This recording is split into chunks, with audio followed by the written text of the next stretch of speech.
반갑습니다.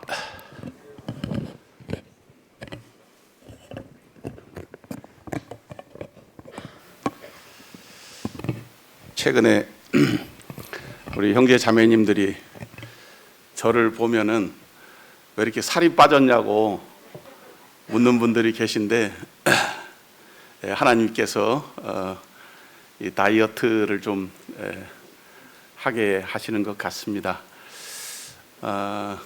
우리가 그 광야와 같은 인생을 산다 이런 표현을 많이 하는데 우리 인생이 광야 같다. 광야는 하나님의 말씀이 나오는 곳이다. 제가 오래전에 이스라엘에 갔을 때 그 가이드가 그런 말을 한 적이 있는데 아주 인상이 깊었습니다. 그래서 광야를 가보니까 광야는 정말 아무것도 없죠. 그리고 밤과 낮의 이 변화가 차이가 너무 이렇게 큰 것이에요. 하나님 의지하지 않고는 동물이나 식물이나 사람이 살 수 없는 곳이 광야다. 광야는 또 너무나 그 변화무쌍할 뿐만이 아니라 내일을 알 수 없는 그러한 곳이 광야가 아닌가.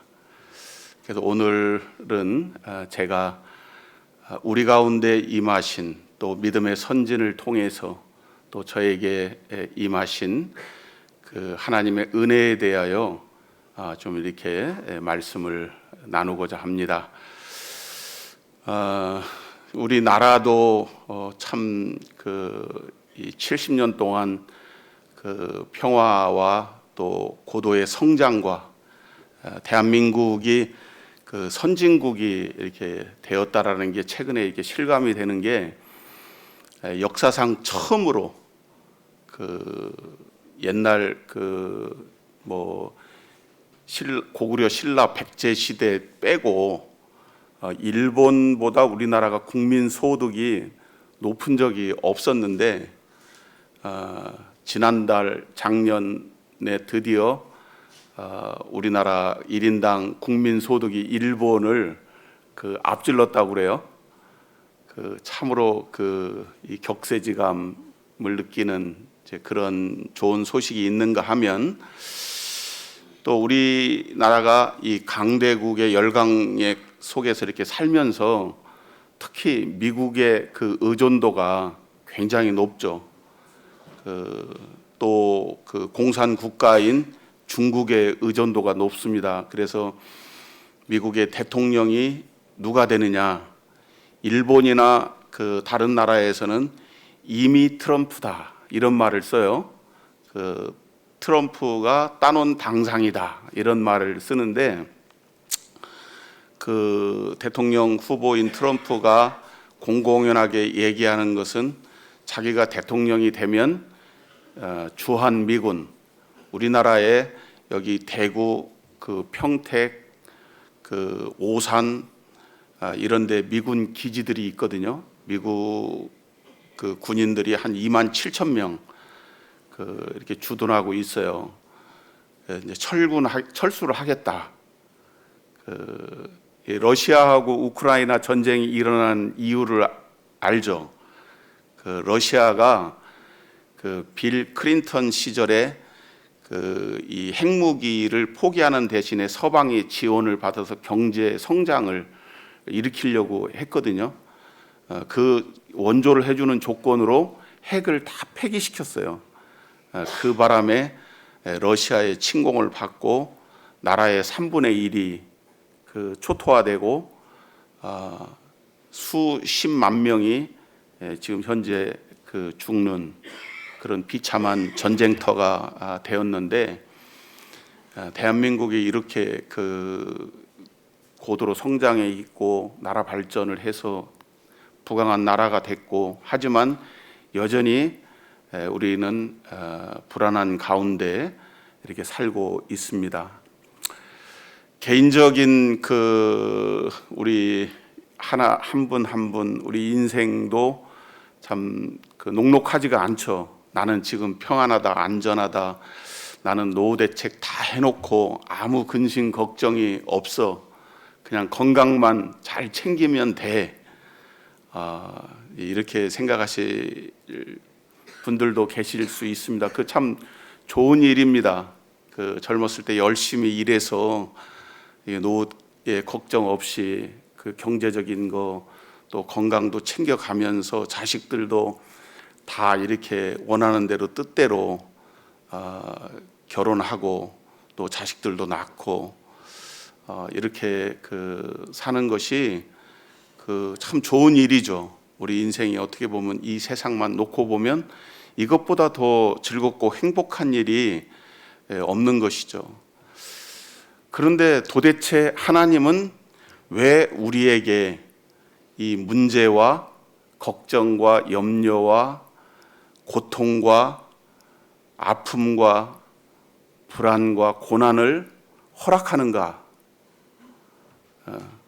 하나님 왜 우리에게 고통을 허락하십니까? 하나님 우리를 사랑하시기 때문이다. 야, 그거 정말 아픔을 겪어보지 않은 사람 않았기 때문에 네가 그런 말을 하는 거야. 하나님은 우리를 너무나 사랑하셔서 이 제한적인 우리의 육신은 이 세상에서 70년, 80년 또 90년 이렇게 살면은 이 세상을 떠나야 되는 것이죠. 흙으로 돌아가야 되는 것입니다. 그런데 우리의 영혼은 영원한 것이에요. 그래서 하나님께서 때때로 바람을 일으켜서 폭풍을 일으키는 것처럼 우리 인생으로 하여금 폭풍을 만나게 하는 것이죠. 그래서 자기 자신을 돌아보고 깨닫게 하고 또 죄를 뉘우치고 그래서 하나님께로 돌아오도록 이렇게 하시는 거예요. 구원받기 전이나 구원받은 후에도 하나님은 여전히 그렇게 하십니다. 지금 나는 아무 고난이 없다. 아무 문제가 없어. 그런 것은 저렇게 믿음이 약하고 또 똑똑하고 뛰어난 사람들에게는 전혀 그런 문제가 해당되지가 않아. 돈이 많은 나에게는 그런 거는 걱정거리가 안 돼.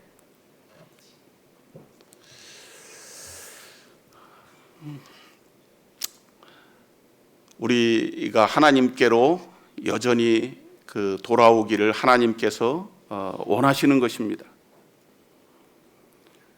때로는 교통사고를 통해서 그러면 질병 걸리고 회사가 부도나고 경제적으로 어렵고 자식의 문제가 생기고 이렇게 하는 것이 내가 지금 뭔가 잘못해서 뉘우칠 게 있고 깨달을 게 있기 때문에 그렇게 하는 것인가?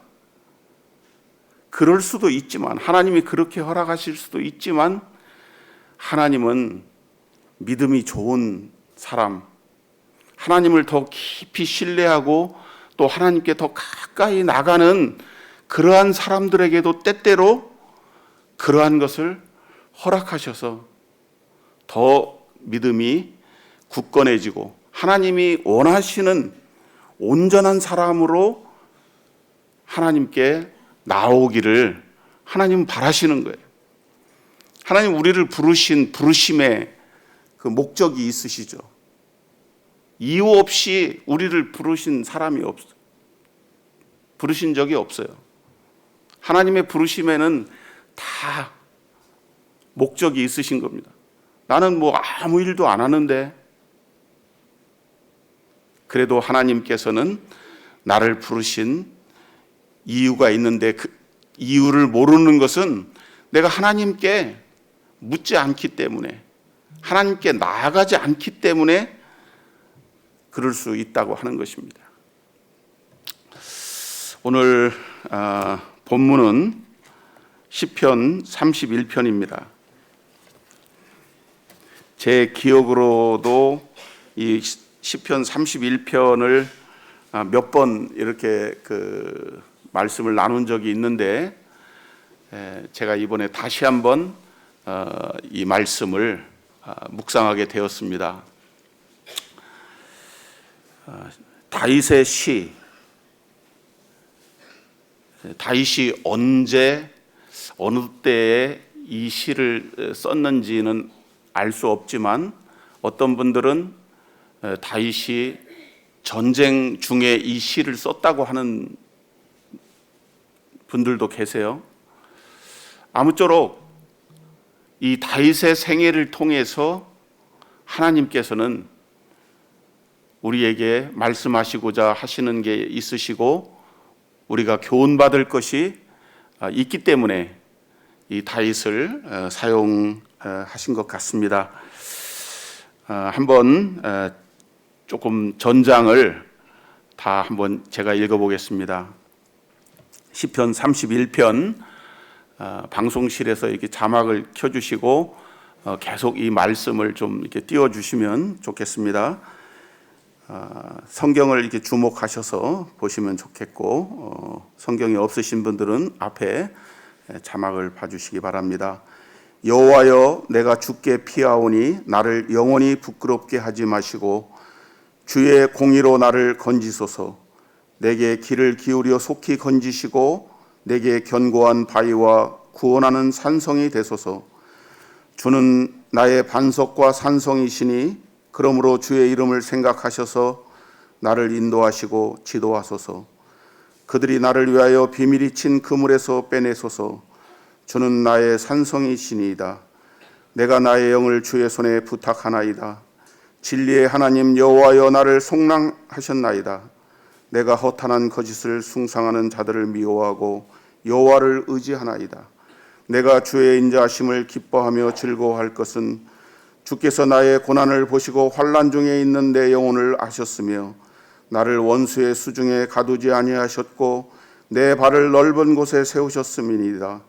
여호와여, 내가 고통 중에 있사오니 내게 은혜를 베푸소서. 내가 근심 때문에 눈과 영혼과 몸이 쇠하였나이다.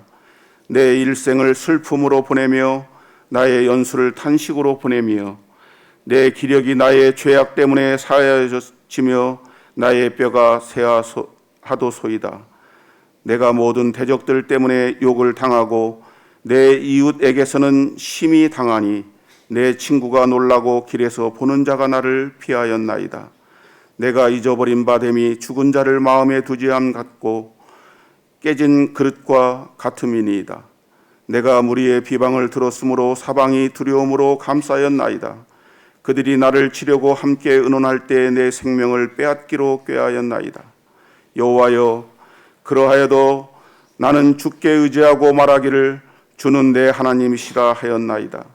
나의 앞날이 주의 손에 있사오니 내 원수들과 나를 핍박하는 자들의 손에서 나를 건져 주소서. 주의 얼굴을 주의 종에게 비치시고 주의 사랑하심으로 나를 구원하소서. 여호와여, 내가 주를 불러싸오니 나를 부끄럽게 하지 마시고 악인들을 부끄럽게 하사 스올에서 잠잠하게 하소서. 교만하고 완악한 말로 무례히 의인을 치는 거짓 입술이 말 못하는 자 되게 하소서. 주를 두려워하는 자를 위하여 쌓아두신 은혜, 곧 주께 피하는 자를 위하여 인생 앞에 베푸신 은혜가 어찌 그리 큰지요. 주께서 그들을 주의 은밀한 곳에 숨기사 사람의 꾀에서 벗어나게 하시고 비밀이 장막에 감추사 말다툼에서 면하게 하시리이다. 여호와를 찬송할지어다. 견고한 성에서 그의 놀라운 사랑을 내게 보이셨음이로다. 내가 놀라서 말하기를 주의 목전에서 끊어졌다 하여 싸우나 내가 주께 부르짖을 때 주께서 나의 간구하는 소리를 들으셨나이다. 너희 모든 성도들아, 여호와를 사랑하라. 여호와께서 진실한 자를 보호하시고 교만하게 행하는 자에게 엄중히 갚으시느니라. 여호와를 바라는 너희들아, 강하고 담대하라. 참 설교를 다 했습니다.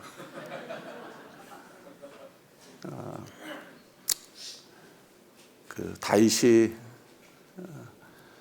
이 엄청난 일을 겪어서 이 시편을 전반부, 중반부, 후반부를 이렇게 보면 다윗의 마음이 막 요동을 칩니다. 어찌할 바를 모르는 것입니다. 어려운 일을 겪어서 잠 못 이룬 경험을 하신 적 있으시죠?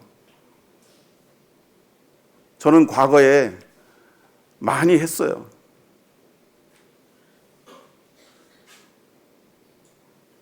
그전에도 제가 말씀드렸는데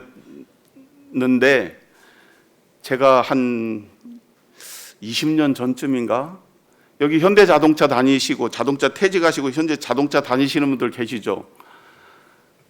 그때 하나님이 도와주시지 않았으면 현대자동차 망할 뻔했어요. 제가 현대자동차에 엄청난 피해를 입힌 사람이거든요.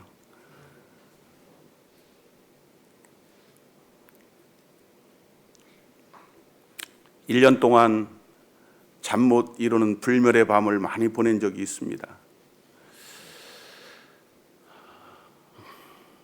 이 다윗의 마음이 지금 전쟁을 치르고 있거나 또 아니면 아들에게 반역을 당해서 광야로 쫓김을 받았거나 또는 그 자녀들이 서로 싸우고 죽이고 하는 그러한 비참한 일을 겪었거나 자기의 장인에게 10년 동안이나 쫓겨서 광야에서 내일을 알 수 없는 기약 없는 하루하루를 보냈거나 어떠한 중에 있든지 다윗은 참으로 혹독한 시련을 겪고 있는데 다윗이 말하기를 여기 이 31편을 분석을 해보면은 이런 내용이에요. 나는 이렇게 고통을 겪고 두렵지만 손해본 것이 없고 불행해지지 않고 하나님께서 내게 은혜를 베푸셔서 하나님으로부터 특별한 보너스를 받았다. 쉽게 풀이하면 이런 내용이에요. 그래서 당당하게 담대히 이 31편을 썼는데 이 31편을 읽는 여러분들도 나처럼 이렇게 하십시오. 그런데 여기 두 개의 어떻게 하면 다윗처럼 이렇게 살 수 있는가? 두 개의 말씀을 하고 계세요. 뭐 많은 내용이 있지만 핵심은 딱 두 가지로 요약해서 할 수가 있습니다. 이 첫 번째로 1절을 보겠습니다. 여호와여 내가 주께 피하오니 나를 영원히 부끄럽게 하지 마시고 주의 공의로 나를 건지소서. 내가 주께 피하오니 우리가 언제 주님 앞에 나아갑니까? 형통할 때입니까? 불행할 때입니까? 형통할 때는, 잘 나갈 때는, 내가 원하는 대로 모든 것이 잘 풀릴 때는 우리가 잘 하나님 앞에 안 나가요. 그 하나님 우리 너무나 잘 아셔. 그래서 고통을 때때로 이렇게 허락하시는 거야. 고통이 문제가 끊임없이 생기는 거야. 그럴 때마다 우리가 하나님 앞에 나아가는 것이죠. 우리가 잘못해서도 어려운, 우리가 실수하고 잘못하고 부끄러운 일을 행하고 이래서 하나님 앞에 매를 맞을 때도 있어요. 그런데 하나님께서 때로는 우리에게 고통을 허락하셔서 우리가 하나님을 떠나지 않도록 하나님을 의지하도록 이렇게 하신다는 것이에요. 어떤 분이 이런 말씀했어요. 우리 인생의 문제의 90%는 우리가 해결할 수 없거나 문제가 아닌 문제를 가지고 문제 삼는다. 그래서 지나온 세월을 이렇게 보면, 제가 이제 60년 살았는데 지나온 세월을 이렇게 착 보면 한마디로 이런 거예요. 수시로 고통이, 문제가 제 마음에 노크를 해요. 똑똑똑. 그럼 어떤 때는 그 문제 때문에 막 불안해하고 걱정할 때도 있지만, 믿음으로 그 문을 열고 나가보면 거기에 아무도 없어. 고통이 노크할 때 믿음이 나가보니 거기에 아무도 없더라.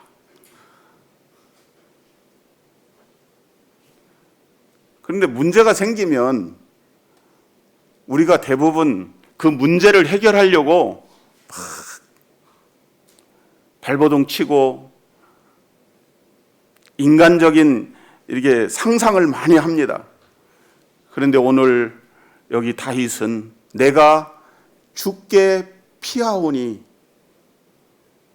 주님 앞에 나아갔어요. 주님 앞에 먼저 물었습니다. 이것이 무엇입니까? 왜 이 문제가 나에게 주어졌습니까? 하나님, 나에게 무엇을 말씀하시고자 하십니까? 하나님이 보내시는 사인이 무엇인지를 우리가 알아야 된다고 하는 것입니다. 다윗은 영원히 부끄럽게 하지 마시고, 우리가 믿음 없이 행하여 하나님 앞에 부끄러울 때가 참 많아요. 아무것도 아닌 거 가지고 막 난리를 치죠. 우리가 하나님 앞에 부끄러운 것입니다. 다윗은 하나님 앞에 자기 자신을, 처음부터 그러진 않았겠죠. 그런데 하나님을 많이 경험한 이 다윗이 하나님 앞에 피하여 나아가 보니, 하나님 앞에 자기 자신을 온전히 맡겨보니까 다윗에게 허락된 것들은 하나님으로부터 충성된 하나님의 종, 하나님의 사람, 이스라엘 역사상 이 다윗의 길을 쫓았던 선한 왕들이 있었죠. 대부분은 믿음 없이 하나님께 나아가지 않고 인간적인 방법으로 애굽에 붙었다, 바벨론에 붙었다, 이런 강대국 열강 속에 나라의 운명을 맡기는, 이 나라에 믿음의 사람 10사람만 있으면 대한민국은 안전하다. 제가 가끔 가다가 이게 기독교 방송을 그 차에서 이렇게 많이 듣는데 그렇게 말씀하시는 분들도 계세요. 하나님께서 소돔성을 멸망하지 아니하는 조건이 마지막 그 5사람을, 의인을 찾지 못했기 때문에 그 소돔성이 멸망을 한 것인데, 우리가 구원받았는데 구원받은 사람이 대한민국에 이렇게 많은데 대한민국이 멸망을 당하겠느냐? 대한민국이 멸망을 당할 수 있습니다. 하나님께서 우리의 믿음을 시험하시고 우리가 하나님 떠나지 않도록 하기 위해서 그렇게 하실 수도 있는 것입니다. 최근에 저희 교회에 교통사고 참 많이 나죠. 제가 이렇게 최근 세알해 보니까 한 5건도 더 되는 것 같아요. 여기 200명 모이는 교회에 참 그러면 얼마나 많은 교통사고가 도로 가운데 일어나는 것입니까? 또 너무나 많은 분들이 질병으로 고통을 받고 있습니다.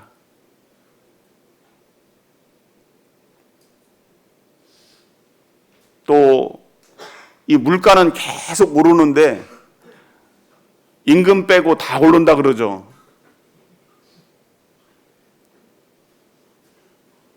이 경제적으로 나는 충분한 금전적으로 어려움이 없다고 하는 분은 아마 한 분도 없을 거예요. 우리 교회도 어렵잖아요. 뭐 하려고 해도 다 돈이잖아요.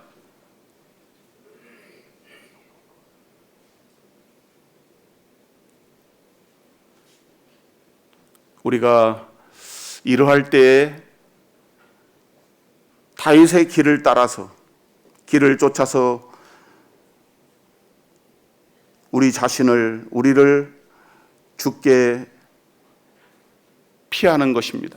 주님 앞에 의지하는 것입니다. 내가 나의 영을 주의 손에 부탁하나이다.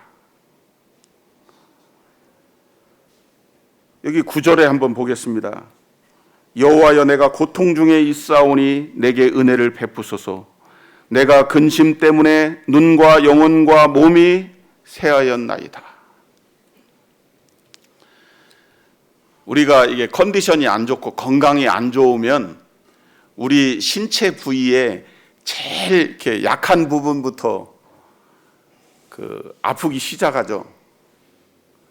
저는 개인적으로 제일 취약한 부분이 눈이었던가 봐요. 저희 아버지가 평생 동안 이 산스타를 눈에 달고 사셨거든요. 시력이 나쁜 건 아닌데 산스타가 뭔지 아시죠? 독극물이에요, 독극물. 이 안과 의사가 산스타를 눈에 넣는 거는 큰일 난다고 그러거든요. 근데 저희 아버지는 평생 동안 그 산스타라는 약국에서 파는 그 안약을 눈에 넣었어요. 저희 어머니도 그 눈이 안 좋으시거든요. 제가 많은 고통과 어려움과 그 불멸의 밤을 몇 달씩 보낸 적이 있는데 뭐 제 개인적인 문제도 있지만 가정의 문제도 있고 교회의 문제도 있고 회사의 문제도 있고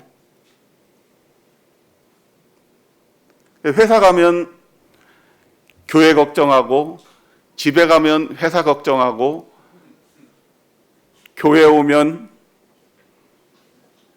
뭐 평안하다. 제가 교회에 와갖고 뭐 별로 그렇게 뭐 많이 웃고 다니는 거 잘 못 보셨죠? 아마 우리 성도님들도 우리 교회는 언제쯤 수천 명이 모이는 그런 교회가 될 수 있을까?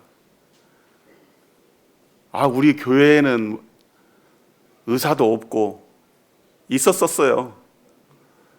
우리 교회 제가 한때는 우리 교회에 자동차 정비사를 보내달라고 기도한 적도 있거든요. 차가 많은데 여기저기 가서 차 고치지 말고 한 군데만 가면 편하잖아. 별별 기도를 다 했는데 제가 이제 어느 날 그렇게 하다 보니까 눈이 이렇게 실명이 됐어요. 어느 날 갑자기 이 앞에 아무것도 안 보이고 새카맣게 되는 거예요. 이렇게 시커멓게. 그래서 이제 병원에 가서 진료를 해보니까 망막이 떨어졌다. 시신경이 떨어진 거예요. 우리 교회에도 이제 그런 성도님들 계신데 실명이 되신 분도 계시고 저처럼 극적으로 수술 몇 번 해서 이렇게 어느 정도 회복이 됐어요. 여기 다윗도 눈과 영혼과 몸이 쇠하였나이다. 얼마나 고통을 받았으면 눈이 떨어지고 몸이 그 영혼이 이게 멘탈 나간다고 그러죠. 응?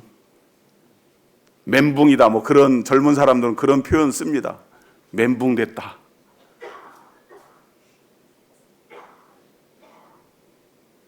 정신 없는 거예요. 막 여기저기서 이 심장이 떨리는 그런 고통을 이 다윗이 경험하는 거예요. 자식이 자식을 죽였다라고 하는 말을 부모가 들을 때 그 심장이 어떻겠습니까? 자식이 다쳤다라는 말만 들어도 가슴이 쓸어 내리는데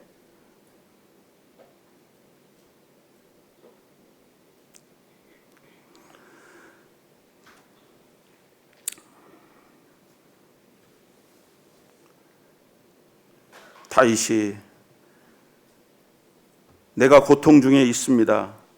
내가 근심 때문에 눈과 영혼과 몸이 쇠하였나이다. 내 일생을 슬픔으로 보내며 나의 연수를 탄식으로 보내며 내 기력이 나의 죄악 때문에 약하여지며 나의 뼈가 쇠하도소이다.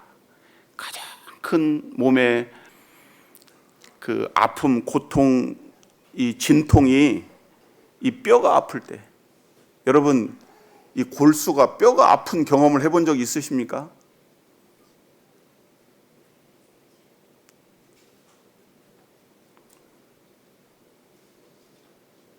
뼈가 아픈 고통을. 이 다윗이 죄악 때문에 나의 뼈가 쇠하도소이다. 정말 뼈가 아픈 거예요.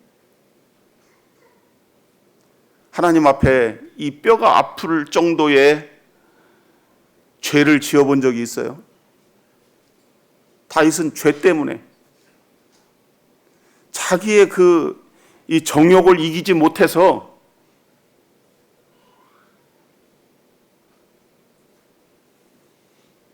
사람을 죽이는 그러한 엄청난 죄를 지었어요. 나중에 그 사실을 자기가 깨닫고 뉘우치고 했지만 그 평생 그 마음의 그 고통이 말할 수 없는 것입니다. 우리가 어떤 잘못을 했을 때 그것을 뉘우치고 반성하고 하나님 앞에 용서받았다고 해서 그것이 다 없어집니까?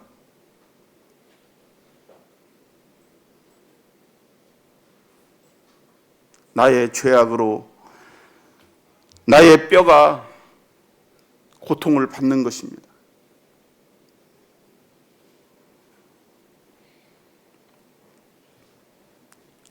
내가 모든 대적들 때문에 욕을 당하고 내 이웃에게서는 심히 당하니 내 친구가 놀라고 길에서 보는 자가 나를 피하였다.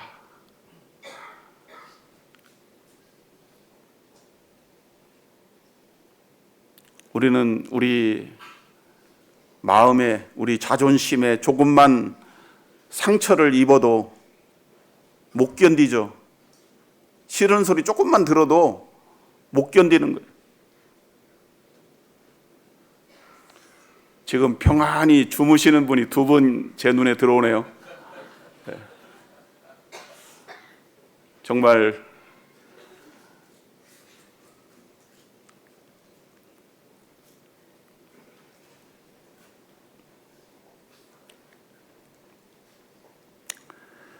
이런 중에도 다윗이 이렇게 고백합니다. 14절을 보겠습니다. 여호와여, 그러하여도 나는 주께 의지하고 말하기를 주는 내 하나님이시라 하였나이다.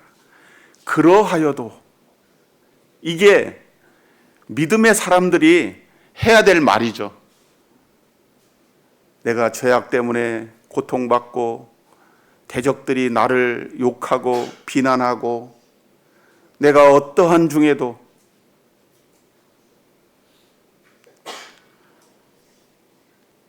욥이 이런 고백을 했어요. 그가 나를 죽이실지라도 나는 주를 신뢰하리라. 욥이 당한 그 고난을 생각해 볼 때 감히 어떻게 이런 말을 할 수가 있는가? 그가 나를 죽이실지라도. 신약에서 이 사도 바울이 내가 죽을지언정 하나님께서 나에게 맡기신 사명 곧 하나님의 은혜의 복음을 전하는 것에 내 생명이 다하기까지 나는 최선을 다하겠다. 하나님이 우리에게 맡기신 그 일을 완수하는 데까지 내가 아파도 안 되고 죽어도 안 되고 포기해도 안 되는 것이 사명이죠. 그것이 우리의 본분인 것입니다. 조금 기분 상한다고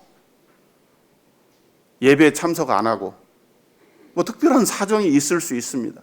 이 핑계 저 핑계로 집회 참석 안 하고 우리 정말 바쁠 수 있습니다. 하나님 슬퍼하시는 거죠.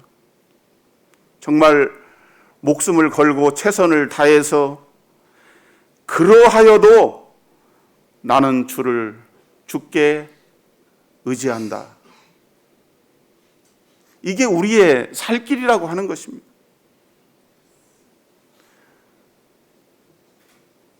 우리의 지혜, 우리의 꾀. 어떤 분에게는 정말 믿지 않는 사람들에게 부끄러울 정도로 혹독한 그 시련과 고통과 손해를 바보 같은 그런 일을 겪는 경우도 있어요. 하나님 왜 그렇게 하시느냐? 이사야서 7장 9절에 보면 만일 너희가 굳게 믿지 아니하면 너희는 굳게 서지 못하리라. 우리의 믿음이 특별한 믿음을 요구할 때가 있어요. 굳게 믿지 아니하면 굳게 서지 못하리라. 하나님 우리를 부르셔서 우리의 믿음이 이렇게 견고해지기를, 그러할지라도 하나님이 나를 죽이실지라도 하나님이 우리를 저 풀무불에서 건져내시지 아니할지라도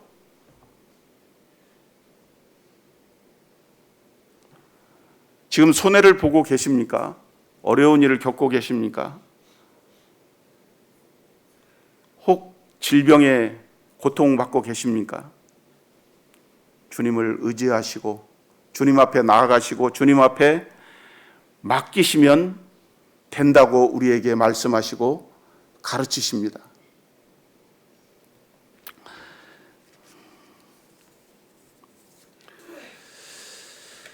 하나님께 나아가는 자들에게 하나님께서 어떤 은혜를 베푸시는가?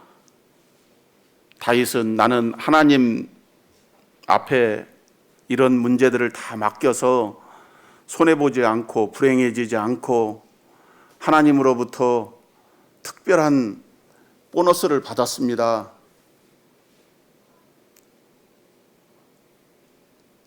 그런데 어떻게 주셨는지 한번 여기 고백하고 있는 것입니다. 19절 보겠습니다. 주를 두려워하는 자를 위하여 쌓아두신 은혜 곧 주께 피하는 자를 위하여 인생 앞에 베푸신 은혜가 어찌 그리 큰지요. 두려워하는 자를 위하여.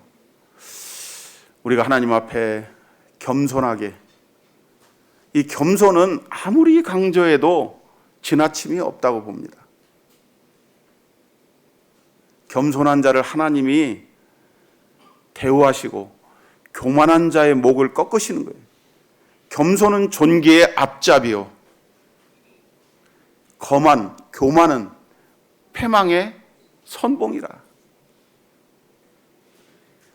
아무 때고 어디서고 언제든지 겸손해서 손해볼 것이 없습니다. 저기 유아실 다락에 가면 이 천정이 낮아요. 저기에 옛날에 그렇게 써놨잖아요. 고개를 숙이면 부딪힐 일이 없다. 고개를 뻣뻣하게 들고 가면 저기 많은 사람들이 이마를 부딪혀서 이마에 혹이 난 사람들이 많아요. 대인관계에서, 인간관계에서, 거래관계에서 항상 내가 손해보는 마음으로, 자세로, 내가 낮은 자세로. 주님께서 어디까지 낮아지셨습니까? 죽기까지. 최근에 저는 너희가 서로 사랑하라 이렇게 가르치셨는데 어떻게 사랑하고 얼만큼 어떻게 무엇으로 사랑해야 되느냐. 그 기준이 내가 너희를 사랑한 것 같이 주님이 나를 사랑하신 것 같이 우리가 서로 사랑합니까? 남편에게, 아내에게, 자식에게, 부모에게, 형제 자매들에게, 직장의 동료들에게.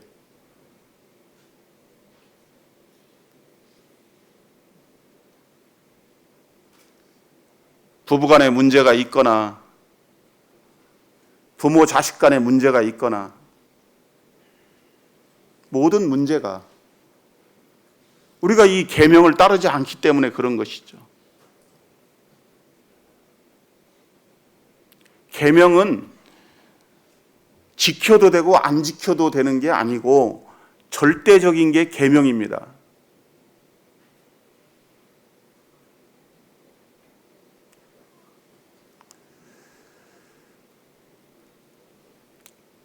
두려워하는 자, 주를 두려워하면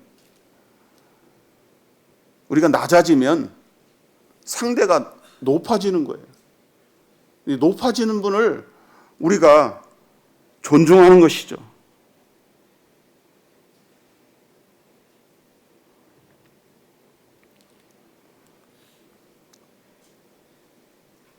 이 쌓아두신 은혜, 참 은혜가 됩니다.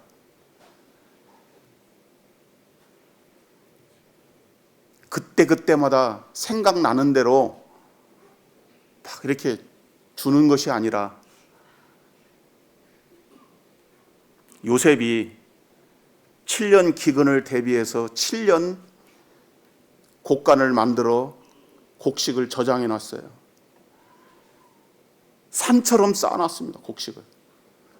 흉년이 들어도 아무 걱정이 없는 거예요. 하나님의 은혜가 이렇게 쌓아두신 은혜, 너무나 풍성하시고 너무나 많아서 그냥 우리가 하나님 의지하고 나가면 그냥 바로바로 나오는 거예요. 기다리는 게 없어요.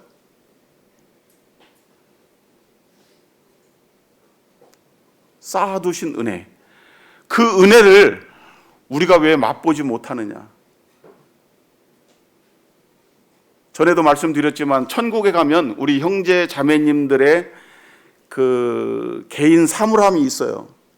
거기에 다 이름이 써 있거든요. 이 땅에서 우리가 한 번도 구하지 않아, 의지하지 않아, 그 은혜를 생각하지 않아. 나중에 천국에 가가지고 쫙 가다 보니까 자기 개인 금고가 있단 말이야. 열어보니까 이 세상에서 필요했던 것이 거기 꽉꽉 쌓여져 있는 거야. 그 하나도 사용 못하고 간 거죠. 구하면, 하나님 앞에 나아가면 얻는데,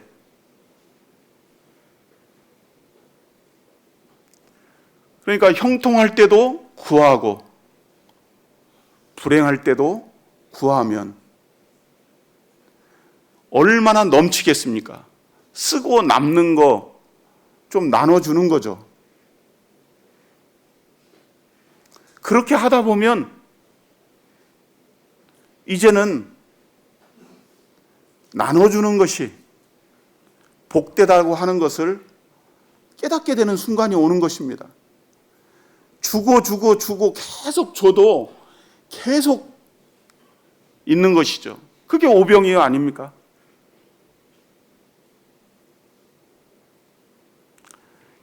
계속 달라고만 해요. 계속 쌓여. 너 그거 언제 쓸 건데? 믿음은 물질은 흘러가야 되는 것입니다. 우리는 눈을 들어서 멀리 봐야 되고 우리의 주변을 살펴야 되고 내가 내 문제가 아니라 다른 사람의 문제 때문에 고통받고 아파하고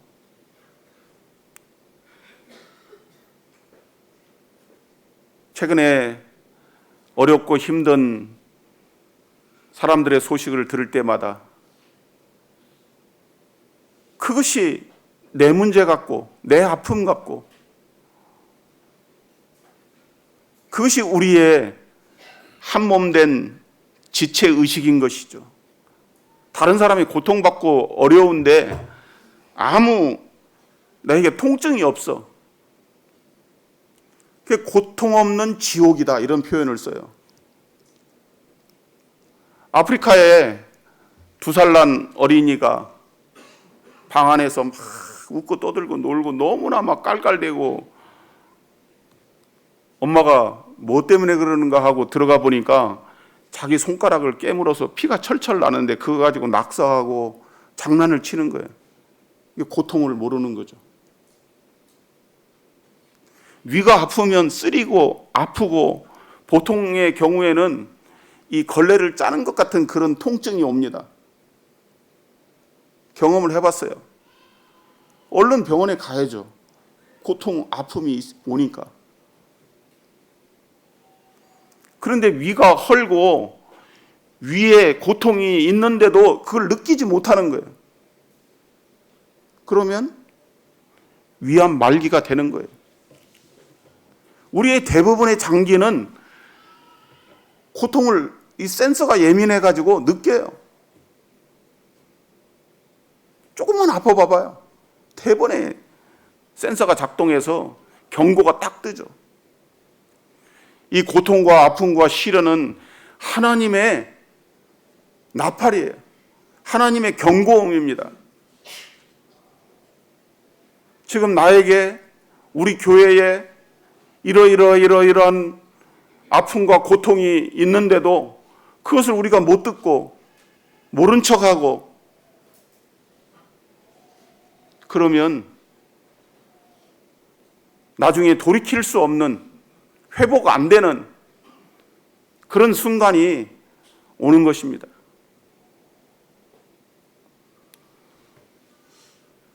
주를 두려워하는 자를 위하여 쌓아두신 은혜, 죽게 피하는 자를 위하여 인생 앞에 베푸신 은혜가 어찌 그리 큰지요. 참 하나님의 은혜는 한량이 없으십니다. 어떻게 우리의 그 사정과 형편을 아시고 나의 형편을 아셔서 거기에 맞게, 때로는 이것 때문에 우리가 너무 자만하고 교만할 수 있어요. 하나님은 나의 편이시고 하나님은 우리의 편이시며 하나님이 마치 우리의 수종자처럼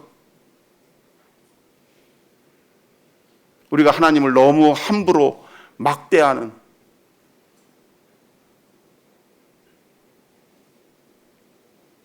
철없는 아이처럼 분별 없는 사람처럼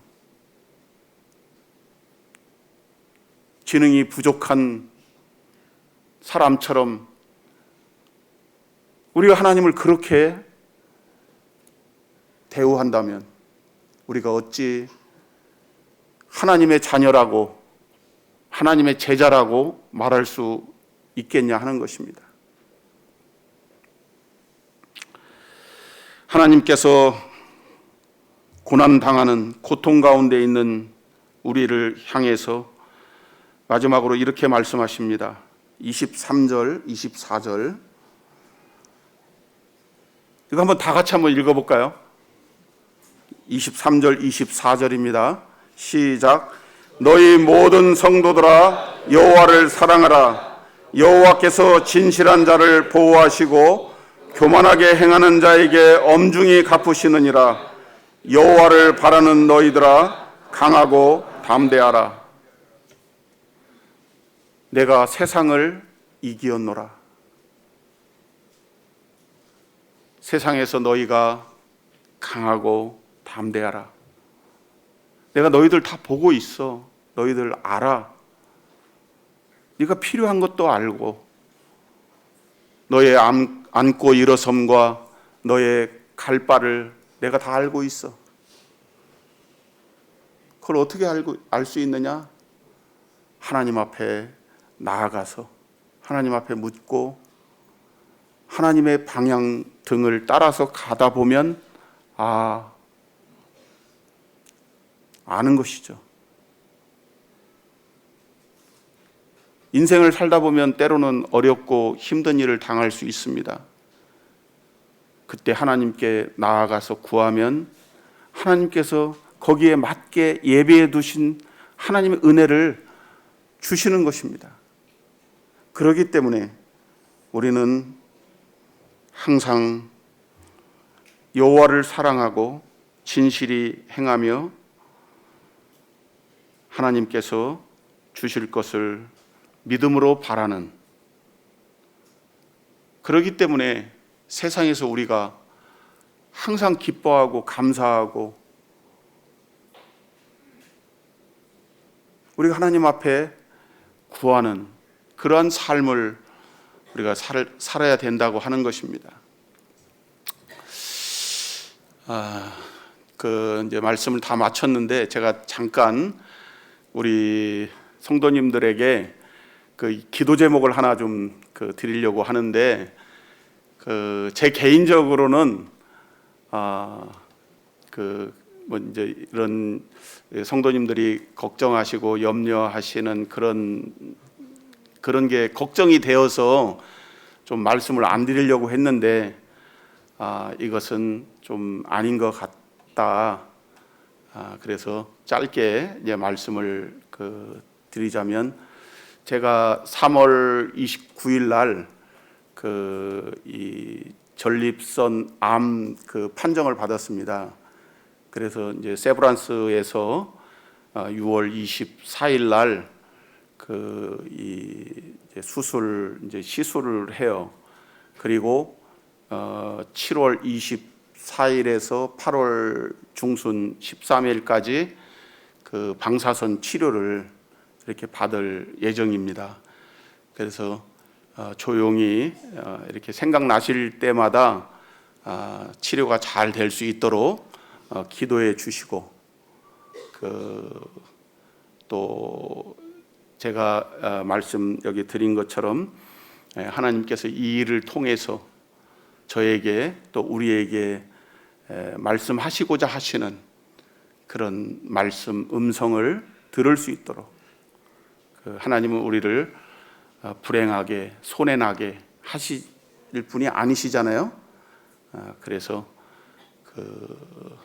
강하고 담대하라, 이것 또한 하나님이 허락하신 일로 이렇게 받고 기도 가운데 치료를 받고자 합니다. 원래는 이렇게 이제 좀 치료 안 하고 하나님께서 저절로 낫게 하시겠지, 이런 생각도 해봤어요. 그런데 우리 형제 자매님들과 함께 이런 기도 제목을 드리니까 좀 생각나실 때마다 기도해 주시고, 이 일을 통해서 제가 더 먼저 아파봤고 또 아픔 가운데 있고, 또 앞으로 또 이런 형제 자매님들을 더 깊이 이해하고 더 교제할 수 있는 이제 이러한 사람이 되지 않겠나. 아파봐야 아픈 자의 심정을 안다는 그런 말이 있잖아요. 그리고 또 미래는 알 수 없지만 제 믿음으로는 하나님이 이번에도 능히 치료하셔서 넉넉하게 또 하나님께 영광을 돌려드릴 수 있는 그래서 제가 당분간 우리 형님들이 배려해 주셔가지고 제가 이제 최근에 몇 달 동안 이렇게 말씀도 안 전하고 하니까 좀 약간 그 눈치 빠르신 분들은 의심하는 분들도 계셨어요. 무슨 일이 있나? 그래서 그런 일이 있으니까 그렇게 하시고 걱정하지 마시고 평소처럼 아무 일도 없었던 것처럼 이렇게 대해 주시면 감사하겠습니다. 말씀 마치겠습니다. 수고하셨습니다.